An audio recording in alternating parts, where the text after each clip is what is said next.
Fala, meu povo, que vão estar aqui em mais um vídeo, hoje com o tema Perceba a voz destruidora. Eu já quero te levar a imaginar a Eva conversando com a serpente. Imagina isso aí. A Bíblia diz lá, né, tem Gênesis 3, o relato da queda. E eu te pergunto, você já viu alguma serpente falar? Já viu algum animal falar? Aí eu fico imaginando, ou a Eva era muito corajosa para conversar com algo que se eu visse isso, eu ia me assustar e ia sair correndo. Um animal conversando comigo, ou eu tô ficando maluco, ou então, naquela época, todos os animais falavam.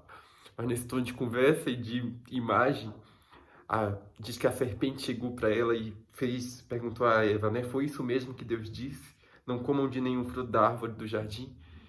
E a Eva desenvolve ali uma conversa com ela, mas a pergunta deixa em Eva a pergunta da serpente deixa em Eva uma dúvida.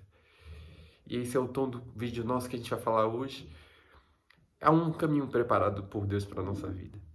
E o inimigo vem com palavras de dúvida, com uma voz duvidosa, que borra o que o Senhor falou e nos leva a uma destruição. E hoje ele não vai se apresentar, não se apresenta de uma forma falando em serpente e tudo mais.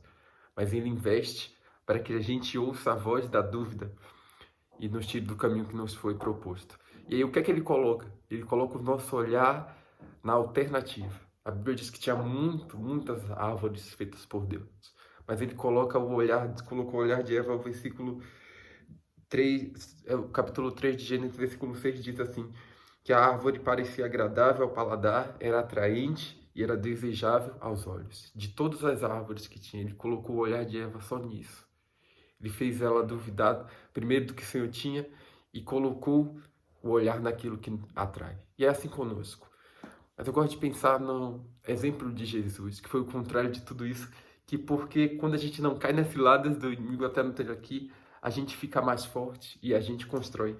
E Hebreus, capítulo 12, 1 e 2 diz assim, portanto também nós, uma vez que estamos rodeados por tão grande nuvem de testemunhas, livremo-nos de tudo que nos atrapalha e do pecado que nos envolve. E corramos com perseverança a carreira que nos foi proposta, tendo os olhos fritos em Jesus, autor e consumador da nossa fé. Ele, pela alegria que lhe foi proposta, suportou a cruz, desprezando a vergonha e assentou-se à direita do trono de Deus. Seria tão diferente se a gente continuasse a carreira que nos foi proposta. Foi assim com Jesus. Você pensa que foi fácil para ele? A voz da dúvida vinha. As pessoas não vão lhe amar, não vão ver o seu sacrifício nessa cruz. Para que passar por essa vergonha? E hoje a voz da dúvida se apresenta a nós, para nos destruir. Mas não sei qual forma ela vem, nos seus sonhos, no desejo de construir uma família, ela fala, não, isso não vai acontecer, você tem que fazer de outro modo, isso foi no século passado, no seu sonho, ela vem com a voz da dúvida, não, fique dormindo um pouco mais, com a voz da preguiça, e ela vem de forma agradável, num dinheiro fácil, e nas formas que se apresentam, de forma agradável, desejável e atraente aos olhos. Mas perceba essa voz que é destruidora, porque quando a gente a percebe, a gente foge, porque tu viu? A serpente começa a correr. A gente fala nesse tom de graça, mas foi isso que Jesus fez. Ele percebeu a voz destruidora, correu dela e continuou na carreira que foi proposta. Como ele fez isso? Tendo os olhos fitos, olhando para o que Deus propôs para ele. O Senhor propôs algo para você também e que você não deu ouvidos à voz da destruição. Senhor Jesus, obrigado por esse vídeo. É muito bom, faz muito bem a nós, Pai.